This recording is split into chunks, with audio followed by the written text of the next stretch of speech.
3 years, 4 months, and 16 days. That's how long I'd been planning my revenge against Howard Phillips. Most people would have given up or moved on. I'm not most people. When he stole my promotion, humiliated me in front of the entire executive team, and then had the audacity to make me train his nephew for the position that should have been mine. Something inside me changed. I didn't just want justice. I wanted him to experience the slow, meticulous dismantling of everything he'd built on the backs of people like me. I'll never forget the smirk on his face when he called me into his office that Friday afternoon. "We've decided to go in a different direction," he said, leaning back in his Italian leather chair that probably cost more than my monthly rent. "But don't worry. You're still a valued member of the team." The same team that had just watched me deliver the Kensington presentation that saved our company millions. The same team that had applauded my strategy.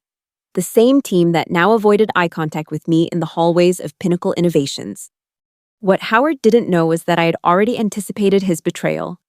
The signs were there, the closed-door meetings, the sudden interest in my workflow documentation, the way he'd started introducing his nephew Brandon to all our major clients. So, when the hammer fell, I was prepared. Not emotionally, perhaps. The rage still burned through me like acid, but strategically. And that made all the difference. This isn't a story about getting even. It's about getting ahead by dismantling the system that allows people like Howard to thrive. It's about patience, intelligence, and the art of waiting for exactly the right moment to strike. And most importantly, it's about how I took everything from a man who thought he was untouchable, without him ever suspecting I was the architect of his downfall. Let me show you how it's done. The Monday after my non-promotion, I arrived at the office earlier than usual. Not because I was eager to start the week, but because I needed time to recalibrate. The security guard gave me a sympathetic nod as I badged in. News travels fast in corporate settings, especially bad news. My desk looked the same, but everything felt different. The family photo I kept next to my monitor, my partner Jamie and our daughter Lily at the beach last summer, seemed to mock me now. "This is what you're fighting for," it whispered. "This is why you can't just walk away." I booted up my computer and began organizing my thoughts. Howard had made 3 critical mistakes: underestimating me, overestimating his own security, and believing that loyalty could be bought rather than earned. These would be his undoing. First, I needed to establish my new persona: the defeated, compliant employee who had accepted their fate. I practiced in the bathroom mirror before the morning meeting, shoulders slightly slumped, smile a bit strained, voice just a touch quieter than normal. When Brandon arrived, I greeted him with manufactured enthusiasm. "I'm so excited to get you up to speed." I lied, shaking his moist hand. He was 26, fresh out of business school, with the unearned confidence that comes from never having faced significant challenges. "Your uncle speaks very highly of you." Brandon preened. "He says you're the best person to learn from, that you have all the technical knowledge, just not the—" He paused, searching for a diplomatic phrase. "Executive presence." I maintained my smile while mentally adding his name to the collateral damage list. "Well, I'm an open book. Where would you like to start?" Over the next few weeks, I became Brandon's most devoted mentor. I showed him every system, introduced him to every client, and explained every process, with one crucial difference. I gave him about 85% of the information he needed to succeed, just enough to appear competent initially, but not enough to thrive long-term. The remaining 15% consisted of subtle misinformation and strategic omissions that would only become apparent in high-pressure situations. Meanwhile, I cultivated relationships with 3 key players at Pinnacle: Vanessa from Legal, who had her own reasons to distrust Howard; Michael from IT, who controlled the digital infrastructure; and Grace, Howard's executive assistant, who knew every skeleton in his closet but had been consistently overlooked for advancement. My approach with each was tailored to their particular frustrations. For Vanessa, it was regular coffee discussions about corporate governance and ethics. For Michael, it was genuine interest in his cybersecurity protocols and occasional homemade cookies. For Grace, It was simply recognizing her expertise and treating her with the respect Howard never did. He's having me order another gift for his wife, Grace confided one afternoon, rolling her eyes. Third one this month, different jewelry store each time. I raised an eyebrow. Anniversary coming up? No, she said meaningfully. These aren't for his wife. I filed that information away, not yet sure how it might be useful, but certain that it would be. By month 3, I had established a reputation as Brandon's supportive colleague and Howard's accepting subordinate. I attended every meeting with notepad in hand, offered constructive suggestions rather than innovative ideas, and made sure to compliment Howard's leadership decisions in public settings. In private, I was building my arsenal. The opportunity for the first phase of my plan presented itself during the quarterly compliance review. As part of Brandon's training, I suggested he take the lead on preparing the documentation. It's straightforward, I assured him, providing a template from the previous year. Just update the numbers and make sure everything reconciles. Howard likes to see these reports the day before they're due to the regulatory board. What I didn't tell Brandon was that the template I provided had subtle errors in the cross-referencing formulas. Nothing that would be caught by a casual review, but enough to create significant discrepancies in the final submission. I also forgot to mention the supplementary documentation required for any variance greater than 5%. The night before the submission deadline, my phone rang. The numbers aren't matching. Brandon's voice had the high pitch of panic. I've been over it 3 times, and there's a 7.8% variance in the operational risk assessment. That's strange, I said, injecting concern into my voice while making dinner in my apartment. Did you run the reconciliation protocol? What reconciliation protocol?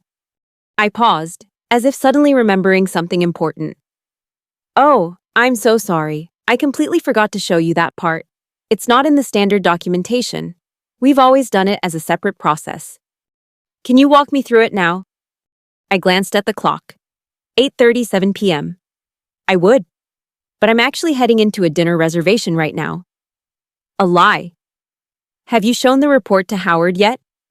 He's expecting it on his desk first thing tomorrow. The board meeting is at 10. Well, I said slowly, the variance might not be significant enough to flag. You could just submit it as is and explain any questions if they come up. The relief in his voice was palpable. You think that would be okay? Howard usually does a quick review in the morning anyway. I assured him. Another lie. Howard signed whatever was put in front of him, trusting his team to have done the due diligence. I'm sure it will be fine. It wasn't fine. The board meeting was a disaster. The variance triggered an automatic compliance flag, and the lack of supplementary documentation suggested an attempt to conceal information. Howard, blindsided and unprepared, tried to defer to Brandon, who could only stammer about following the established process. When the board chair asked to see the previous quarter's reports for comparison, Howard had to admit he didn't have them readily available. I watched it unfold from my position at the back of the boardroom, called in as a resource when things started going sideways.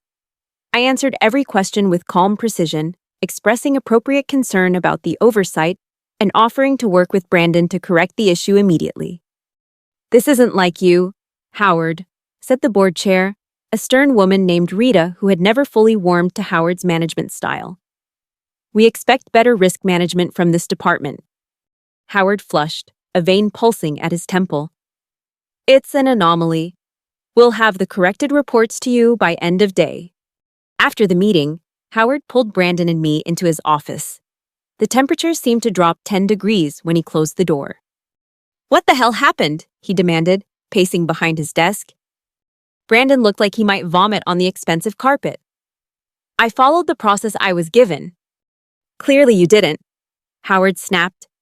This makes me look incompetent in front of the entire board. I stepped in, voice level. I take full responsibility for not providing better oversight. As Brandon's mentor, I should have reviewed the final documents. Howard's eyes narrowed. He hadn't expected me to fall on my sword. It disrupted his narrative of my resentment. Yes, you should have, he agreed.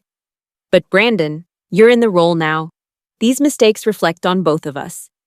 I spent the rest of the day helping Brandon correct the reports, carefully explaining the proper methodology and acting as the calm, experienced professional amid the crisis.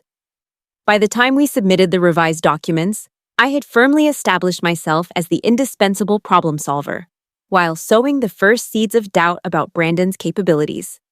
That night, I added the first entry to my revenge journal. Not because I needed to remember what I'd done, but because documenting the journey would make the final victory that much sweeter. Phase 1, complete. Howard received his first warning from the board. Brandon's confidence shaken. Estimated timeline impact. Negligible for now, but foundations laid for future escalation. The beauty of my plan was its subtlety. I wasn't sabotaging the company. I was actually preventing catastrophic errors while simultaneously highlighting the weaknesses in Howard's leadership. Each save increased my perceived value while emphasizing the problems created by his nepotism. Over the next few months, I orchestrated a series of similar incidents. Nothing major enough to trigger termination, but a consistent pattern of small failures that required my intervention to resolve. With each one, Brandon grew more insecure and Howard more frustrated. Meanwhile, I was building my parallel network of influence. Vanessa from legal had begun consulting me on contractual language off the record. Michael from IT had granted me elevated system permissions to help troubleshoot workflow issues. And Grace had started forwarding me Howard's calendar invitations just to keep me in the loop. 6 months into my campaign, an unexpected development threatened to derail everything. Pinnacle announced a restructuring with potential departmental consolidations and staff reductions. Howard was put in charge of identifying redundancies within our division. The old me would have panicked. The new me saw opportunity. "I've been thinking about the restructuring," I said to Howard during our one-on-one meeting that week. "I'd like to help with the assessment process." He leaned back, suspicious. "Why would you want to do that?" I gave him my most earnest expression. "I know every function in this department. I can identify inefficiencies that others might miss. And frankly," I added, lowering my voice, "I want to make sure my role is understood as essential."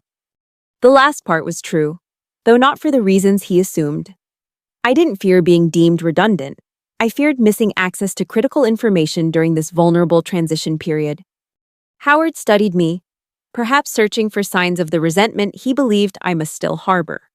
Finding none in my carefully composed features, he nodded slowly. "Fine. You can work with Grace to compile the departmental productivity reports, but the final decisions remain with me." "Of course," I agreed. I wouldn't expect otherwise. That evening, I met with Grace at a small bar 3 blocks from the office. We'd developed a friendship over the months, bonding over our shared position as undervalued assets within the company. "He's targeting Samuel and Diana," she confided after her second gin and tonic.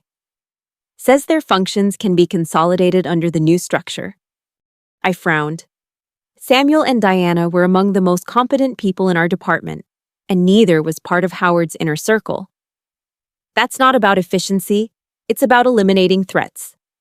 Grace nodded. "He's also pushing for Brandon to take over the consolidated team, even though he's been here less than a year." "And the board is okay with this?" She shrugged.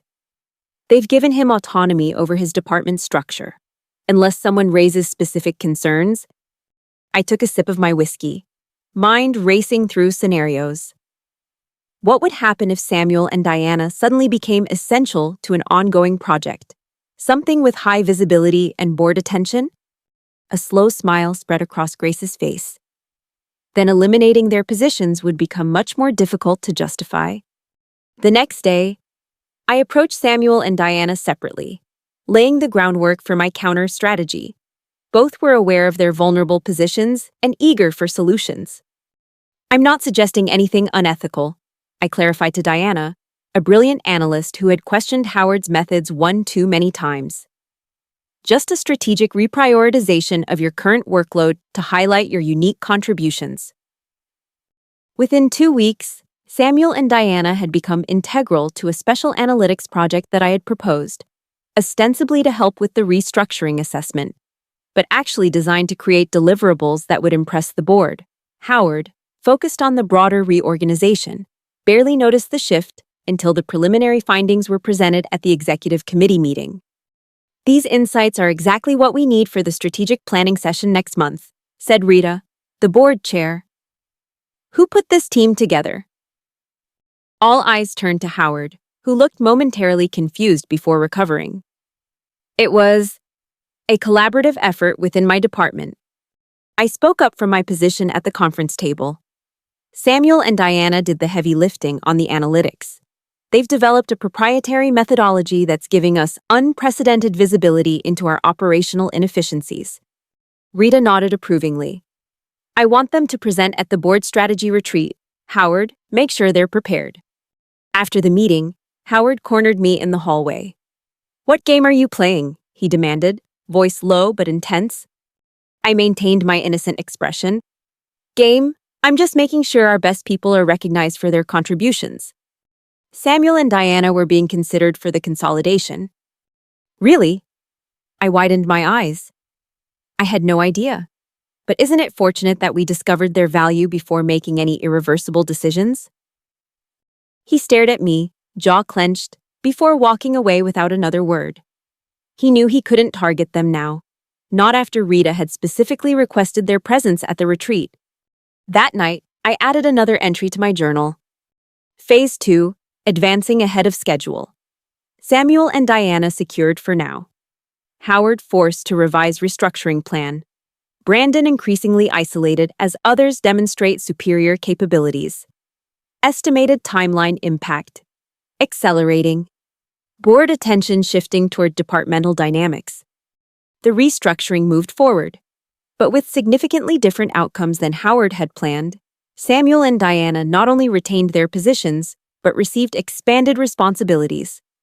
Brandon struggled to define his role in the new organization, and Howard faced increasing scrutiny from the board about his talent management decisions. My own position remained secure, as I had made myself indispensable to multiple stakeholders. I was the problem solver, the institutional knowledge keeper, the steady hand guiding projects through completion. I had carefully constructed a reputation for loyalty to the company rather than to any individual, including Howard. 9 months into my campaign, I was ready to escalate. The groundwork had been laid, relationships cultivated, and vulnerabilities identified. It was time to move from defensive maneuvers to offensive strategy. The catalyst came in the form of the annual budget review. As department head, Howard was responsible for submitting our financial projections and resource requests for the coming fiscal year. Historically, this had been a relatively straightforward process, with incremental adjustments to the previous year's allocations. This year would be different. Through my network, I'd gathered intelligence about the board's shifting priorities. They were concerned about market disruption from emerging competitors and wanted to see bold innovation rather than cautious maintenance of the status quo. Howard, however, was preparing a conservative budget focused on marginal improvements to existing products. I approached him with a proposal. I've been analyzing our competitive position, I said, sliding a presentation across his desk. There's an opportunity to restructure our budget allocations to align with where the market is headed rather than where it's been. Howard glanced at the document skeptically. The board wants stability right now, not experiments. Actually, I countered gently, I've heard differently. Rita mentioned at the last town hall that innovation would be a key focus for the coming year. He frowned, clearly trying to recall if he'd missed this announcement. He had been conspicuously absent from the town hall, attending a client meeting that Grace had confirmed was actually a long lunch with a golf buddy. I've prepared an alternative budget model, I continued. Nothing radical, just a reallocation that emphasizes new initiatives while maintaining core operations. You're welcome to review it, of course, but I thought it might give you some additional options to consider. Howard's ego wouldn't allow him to admit that he needed my help, but his pragmatism recognized the value in having a backup plan. Leave it with me, I'll look it over. 3 days later, he presented my budget proposal to his leadership team, with his name on the cover page. I expressed appropriate admiration for his innovative approach during the meeting, watching as Brandon tried to follow financial concepts that clearly exceeded his understanding. The budget was submitted to the board with Howard's confident assurances that it represented the optimal path forward. What he didn't know was that I had built a fatal flaw into the model, one that wouldn't be apparent until the second quarter of implementation, when a key market assumption would prove dramatically incorrect. By then, it would be too late to adjust course without significant disruption, and the responsibility would fall squarely on Howard's shoulders, as he had so eagerly claimed ownership of the strategy.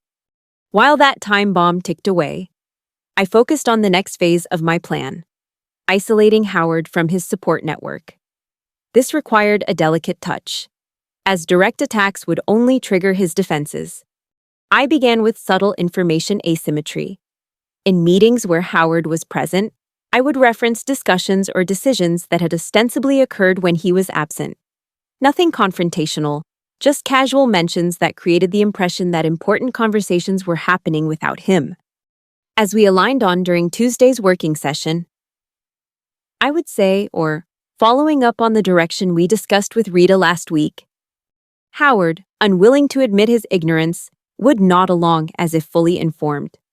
Over time, this created genuine gaps in his understanding of ongoing initiatives, making him increasingly hesitant to intervene in detailed discussions for fear of revealing his knowledge deficits. Simultaneously, I strengthened my alliances with key stakeholders. I made myself available for quick problem-solving, provided insightful analysis without being asked, and consistently delivered on commitments. I became the person people turned to when they needed something done right the first time. Most importantly, I maintained my facade of supportive collegiality toward Howard.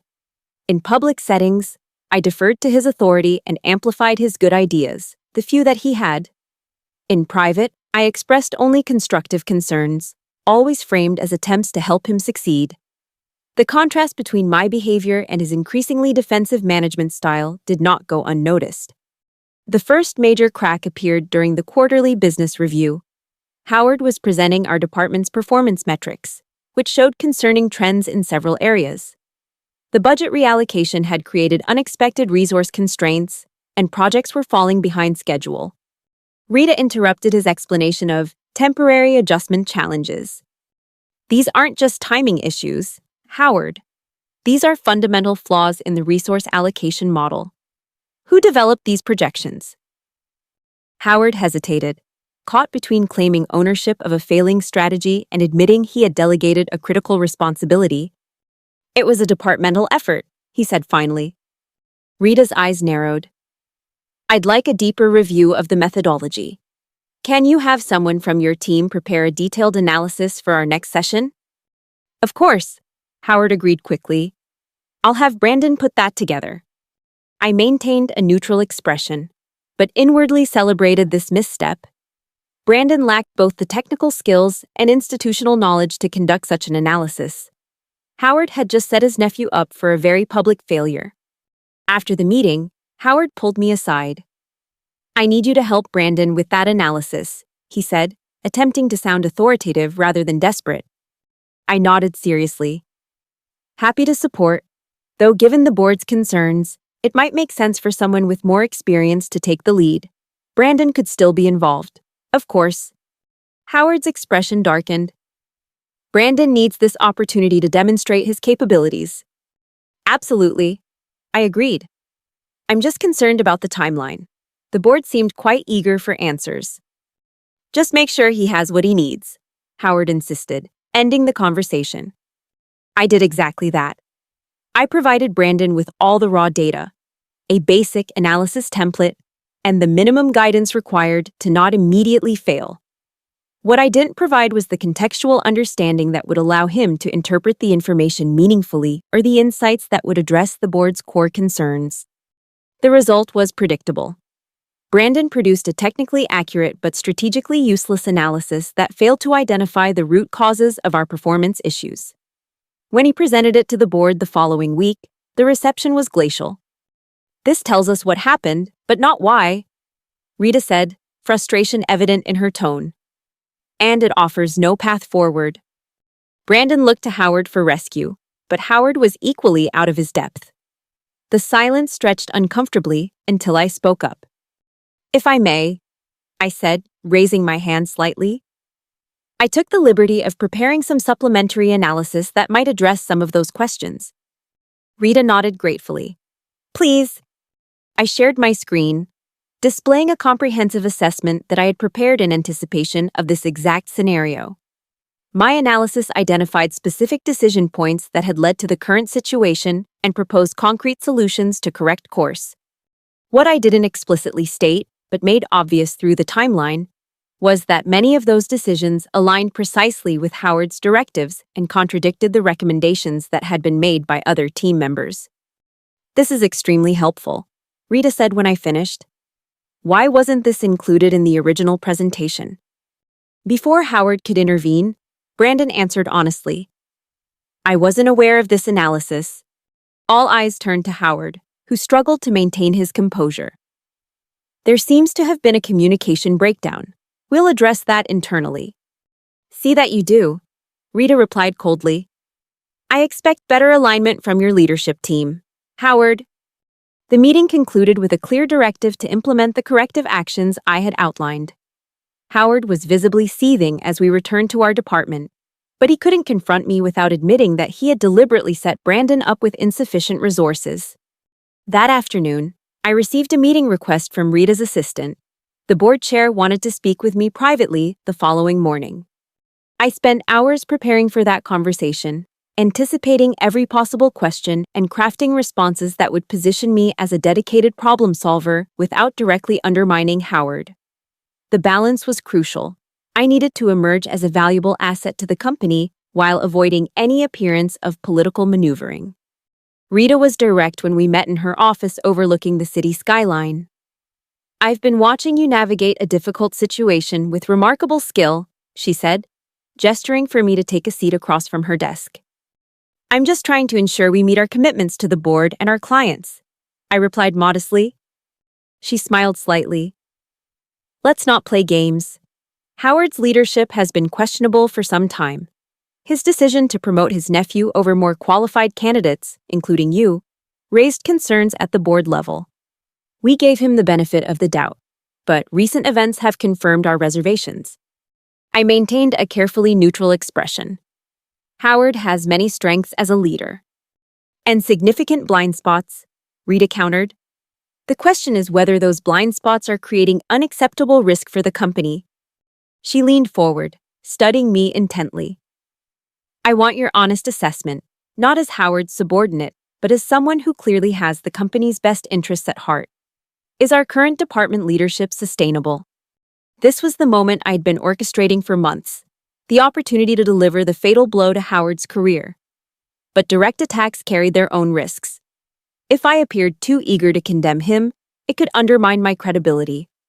"I believe in Howard's vision for the department," I said slowly. "But I've observed patterns that concern me from an operational perspective. The communication breakdowns you witnessed yesterday aren't isolated incidents. There's a growing disconnect between strategic direction and implementation capacity." I paused, allowing Rita to process this diplomatic criticism. "If I may speak candidly, I think Howard excels at high-level strategic thinking, but sometimes loses sight of the tactical requirements to execute effectively. The recent restructuring and budget reallocation created cascading impacts that weren't fully anticipated." "And Brandon?" I sighed, as if reluctant to discuss a colleague. "Brandon has potential, but was placed in a role that requires experience he simply doesn't have yet.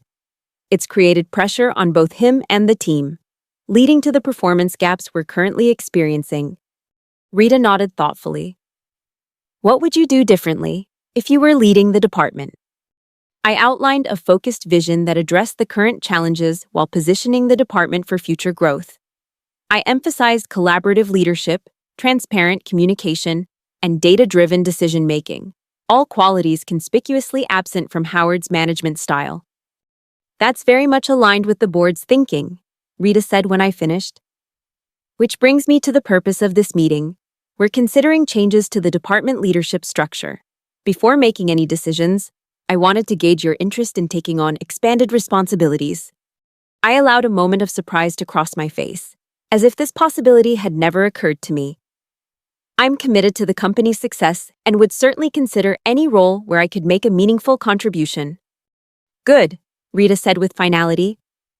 I'll be having similar conversations with others in the coming days. In the meantime, I'd appreciate your discretion regarding this discussion. Of course, I assured her, rising to leave. Thank you for your trust. As I walked back to my office, I maintained my usual composed demeanor, nodding pleasantly to colleagues in the hallway. Inside, however, I was celebrating. The trap had been set, and Howard had walked into it exactly as planned. Now I just needed to wait for the mechanism to spring. I didn't have to wait long. 3 days later, Howard was called to an emergency board meeting. He returned 2 hours later, ashen-faced, and immediately closed himself in his office with the blinds drawn. Grace confirmed what I already suspected. Howard had been placed on administrative leave pending a leadership review. Brandon, by association, had been reassigned to a project role outside our department. An interim management structure would be announced the following day. That evening, I allowed myself a small celebration. A glass of expensive whiskey on my balcony. Watching the city lights flicker on as dusk settled, I didn't feel the vindictive pleasure I had anticipated when I first began plotting my revenge. Instead, I experienced something more complex. Satisfaction at a well-executed strategy. Relief that the toxic leadership was being addressed. And a strange emptiness where my burning resentment had once lived. I opened my journal and made what I expected would be the final entry. Phase 3, complete. Howard removed from leadership position. Brandon neutralized. Departmental restructuring imminent. Estimated timeline impact. Mission accomplished ahead of schedule. Final outcome pending official announcement. I closed the journal and considered what would come next. The most likely scenario was that I would be offered some version of the role that had been stolen from me over a year ago. The narrative would be perfect. The overlooked talent finally recognized, the steady hand taking control during a period of uncertainty. I had positioned myself precisely for this outcome. But as I sat there in the gathering darkness, I found myself questioning whether I still wanted it. The next morning, Rita called me into her office before the official announcement. As expected, she offered me the interim department head position, with strong indications that it would become permanent after a 90-day review period. You've demonstrated exceptional leadership during challenging circumstances, she said. The board has full confidence in your ability to stabilize the department and implement your vision. I thanked her sincerely for the opportunity and accepted the role. As I left her office, employees were already gathering in the main conference room for the announcement. I saw curious glances, whispered conversations, the inevitable workplace speculation about what was happening. Standing at the back of the room as Rita informed the team about the leadership changes, I observed the reactions. Relief from those who had suffered under Howard's capricious management, anxiety from his few remaining allies, calculation from those trying to determine how this would affect their own positions. And throughout it all, the constant recalibration of relationships that occurs when power structures shift. When Rita introduced me as the interim department head, the applause seemed genuine. I stepped forward and delivered brief remarks focusing on continuity, collaboration, and commitment to our shared mission. I acknowledged the challenges ahead but expressed confidence in the team's ability to overcome them together. After the meeting, a steady stream of colleagues stopped by my office to offer congratulations and support. Some were sincere, others clearly currying favor with the new leadership. I received all of them with the same measured appreciation, already evaluating who would be assets in the restructured department and who might resist necessary changes. By late afternoon, I had settled into the rhythm of my new role, addressing immediate concerns and scheduling essential meetings for the coming days. When most of the staff had departed, I allowed myself to walk into what had been Howard's office, my office now. The space had already been cleared of his personal belongings, the pretentious awards, the golf memorabilia, the family photos that had always seemed more like props than genuine sentiment, all gone. The room felt larger without his oversized presence, almost as if the air itself was cleaner. I ran my hand along the polished surface of the desk. Considering the symmetry of the situation, this was where he had delivered the news that crushed my original ambitions. Now I stood on the other side, having orchestrated his removal through patience, strategy, and meticulous execution. In that moment, I made a decision about the kind of leader I would be, not one driven by retribution or ego, but by a genuine commitment to creating an environment where talent was recognized, contributions were valued, and leadership was earned through demonstrated capability rather than connections. The revenge I had so carefully planned and executed had given me the opportunity to implement real change. Now I needed to prove that I deserved the position not just because Howard didn't, but because I could transform the department into something better than it had ever been under his leadership. I opened my laptop and began drafting my first official communication as department head, a vision statement that would set the tone for our path forward. As I wrote, I realized that the most satisfying revenge wasn't destroying Howard's career, but building something remarkable from the ruins he left behind. 6 months later, the department was thriving under my leadership. We had exceeded performance targets, implemented innovative approaches to long-standing challenges, and created a collaborative culture that attracted top talent from other areas of the company. The board had confirmed my permanent appointment with unanimous approval, and my former colleagues now looked to me for guidance and direction. Howard had moved on to a less prestigious position at a smaller company. His reputation diminished, but not destroyed. Brandon had found a role better suited to his actual abilities rather than his connections. And I had discovered that success was indeed the best revenge, not because it hurt those who had wronged me, but because it rendered them irrelevant to my ongoing story. The journal where I had meticulously documented my revenge campaign sat in my desk drawer, untouched for months. I had considered destroying it, erasing the evidence of my calculated takedown of Howard Phillips. But I kept it as a reminder of what ambition untethered from ethics could become. Instead of adding new entries about Howard, I had started a different kind of documentation: lessons in leadership, observations about effective management, and reflections on building a team based on mutual respect rather than fear or favoritism. One evening, as I was preparing to leave the office, Grace knocked on my door.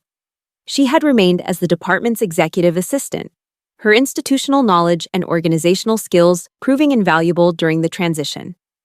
"You have a visitor," she said, an odd expression on her face. "Howard Phillips is asking if you have a few minutes."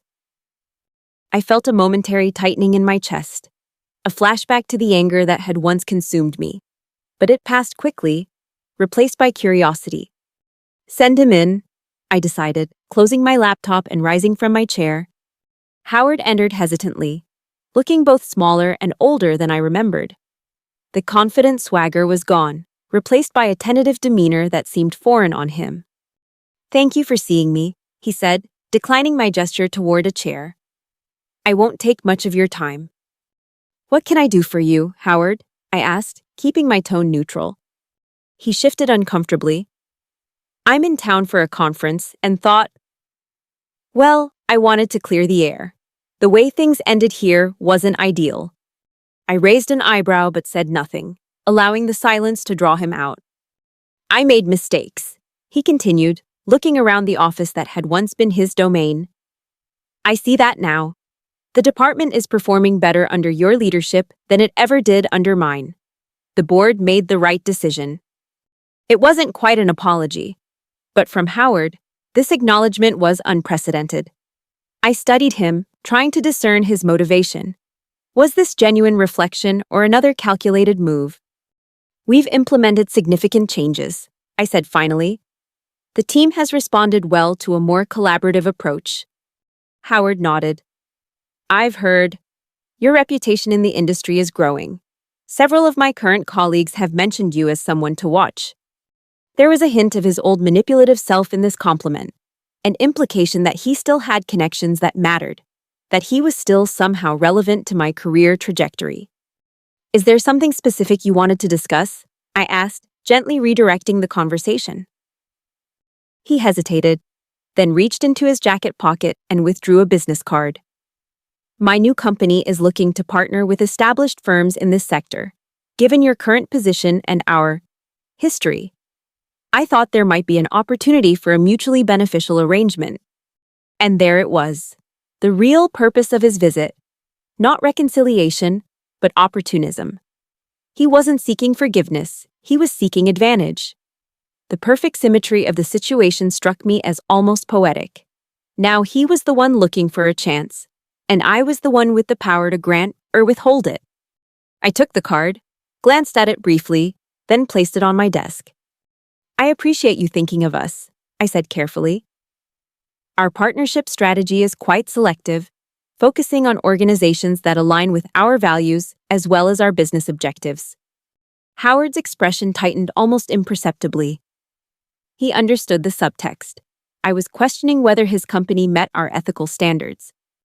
We've implemented rigorous governance protocols, he said quickly. I've learned from past situations. I nodded, neither accepting nor rejecting his implied assurance. Send me your proposal through the formal channels. Our partnership committee will review it according to our standard evaluation process. The message was clear. There would be no special treatment, no backdoor arrangements, no shortcuts based on personal connections. If his company wanted to work with us, they would need to demonstrate their value like anyone else. Howard's smile faltered slightly before he recovered. Of course, I understand completely. He extended his hand. No hard feelings. I stood and shook his hand firmly, meeting his gaze directly. None whatsoever. The past is behind us. I wish you success in your new venture. It wasn't entirely true, but it wasn't entirely false either. The anger that had once consumed me had transformed into something different. A clear-eyed understanding of Howard's fundamental character and a commitment to never become like him. After he left, I remained standing by my desk, contemplating the encounter. The Howard who had just departed was not a broken man seeking redemption, but neither was he the untouchable executive who had once crushed my aspirations with casual cruelty. He was simply another businessman trying to leverage whatever connections remained available to him. I picked up his business card and opened my desk drawer, intending to file it with other potential vendor contacts. My revenge journal sat there, its black cover a reminder of the person I had been, calculating, patient, willing to play the long game to achieve my objectives. I placed Howard's card on top of the journal and closed the drawer. Whatever proposal his company submitted would be evaluated on its merits, without bias either for or against him. That was the leader I had chosen to become, one who made decisions based on value and integrity rather than personal history. The following week, I convened a meeting with my leadership team to discuss our quarterly objectives. The faces around the conference table represented a mix of established talent and new hires, all selected for their skills and collaborative mindset rather than their political connections. Before we dive into the agenda, I said, looking around at my team, I want to share something I've been reflecting on recently. They looked at me expectantly, pens poised over notebooks or fingers hovering above keyboards. Leadership isn't about power or position. I continued. It's about creating an environment where everyone can contribute their best work toward a shared vision. For a long time, I thought success meant proving myself right and others wrong. I've come to realize it's actually about making the right decisions for the right reasons, regardless of who proposed them. Vanessa from legal nodded appreciatively. That's refreshingly different from the previous regime. Speaking of which, Michael from IT added, Did I see Howard Phillips in the building last week? Grace mentioned he stopped by. I smiled slightly. He did. His new company is interested in a potential partnership. Several eyebrows raised around the table. The irony wasn't lost on anyone who had witnessed the previous year's events. And, Samuel prompted, curiosity evident in his tone. And we'll evaluate their proposal like any other. I replied evenly. Our success isn't defined by our past grievances, but by our future accomplishments. Diana leaned forward. That's very magnanimous. I shook my head. Not magnanimity, pragmatism. Carrying grudges consumes energy better directed elsewhere. Now, I said, redirecting the conversation. Let's talk about our innovation pipeline. Michael, you mentioned some promising developments in your area. As the meeting progressed, I felt a profound sense of satisfaction that had nothing to do with revenge. We were building something valuable, creating a culture where ideas were judged on merit rather than source, and establishing processes that would outlast any individual leader, including me. Later that day, I received an email from Rita requesting a meeting to discuss succession planning for key leadership positions. The subject line included the phrase Executive Advancement Track, confirming what I had suspected for some time. The board was considering me for broader responsibilities beyond my current department. As I crafted my response, I reflected on the journey that had brought me to this point. The path had begun with betrayal and resentment, fueled by a thirst for justice that had sometimes bordered on obsession. But somewhere along the way, the motivation had transformed. What started as a quest for revenge had evolved into a genuine commitment to excellence and ethical leadership. I had dismantled Howard's career not through direct confrontation or dramatic exposures, but through consistent demonstration of a better alternative. His downfall wasn't the end of my story. It was merely a chapter in a larger narrative about creating value and building something meaningful. The revenge I had so meticulously planned had succeeded beyond my expectations, but its success had rendered it almost irrelevant. I no longer defined myself in opposition to Howard or what he had done to me. I had moved beyond that limited framework into a broader conception of professional purpose. As I scheduled the meeting with Rita, I made a mental note to clean out my desk drawer that evening. The revenge journal had served its purpose, documenting a strategy that was now complete. It was time to archive that chapter and focus on writing the next one, not with the invisible ink of subtle manipulation, but with the bold strokes of authentic leadership. When 5:30 arrived, most of the office had emptied. I unlocked my drawer and removed the journal, holding its weight in my hands for a moment before flipping through the pages. The detailed notes, the careful timelines, the calculated risks and strategic provocations, all recorded in my neat handwriting, a testament to the person I had been. I closed the journal and placed it in my briefcase, not to keep as a trophy, but to dispose of properly at home. Some stories weren't meant to be discovered, even after their conclusion. As I prepared to leave, I noticed Howard's business card still sitting in the drawer. I picked it up, considering its significance. In a way, it represented the final page of my revenge narrative. The former oppressor now seeking favor from the one he had wronged. I could have torn it up, a symbolic rejection of everything Howard represented. Instead, I placed it in my contact folder. His company's proposal would be evaluated fairly, without the weight of our personal history influencing the decision. That was the true victory. Not that I had taken his position, but that I had transcended the dynamics that made such revenge seem necessary in the first place. The office was quiet as I walked toward the elevator, my footsteps echoing slightly in the empty hallway. Through the windows, I could see the city transitioning from day to evening, lights beginning to illuminate the darkening skyline. The view reminded me of that night on my balcony when I'd celebrated Howard's removal, feeling both triumphant and somehow hollow. There was no hollowness now. I had filled that space with purpose and principle, creating a professional identity defined by what I stood for rather than who I stood against. The elevator arrived with a soft chime. As the doors closed behind me, I left behind not just my office but also the last vestiges of the person who had begun this journey seeking vengeance. That version of me had served its purpose, executing a flawless campaign of strategic retribution. But like any tool that outlives its usefulness, it was time to set it aside. The doors opened on the ground floor, and I stepped out into the lobby. The security guard nodded respectfully as I passed, a small acknowledgement of my position that would have once felt like validation. Now it was simply a pleasant human interaction, neither more nor less significant than any other. Outside, the evening air carried the hint of approaching autumn. I paused for a moment, breathing deeply before heading toward the parking garage. My phone buzzed with a notification. Rita had confirmed our meeting for the following morning. Whatever opportunities that meeting might present, I would approach them not as stepping stones in a revenge plot, but as chances to create positive impact on a larger scale. The method that had brought me here, patience, strategy, and meticulous execution, would serve me well in this new context, but directed toward construction rather than destruction. As I drove home, I reflected on the advice I would give to someone in the position I had been in 3 years ago. Overlooked, betrayed, burning with the desire for justice. Would I recommend my path of calculated revenge? The question was more complex than it initially appeared. The strategy had worked. Howard had been removed.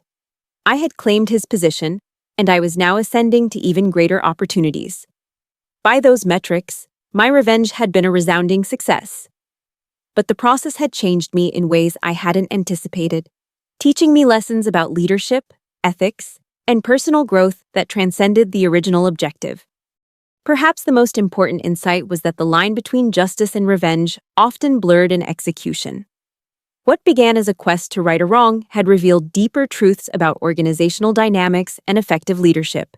By focusing on excellence rather than retribution, I had achieved both my original goal and something far more valuable, a leadership philosophy based on authentic contribution rather than political maneuvering. When I arrived home, Jamie greeted me with a kiss and a question about my day.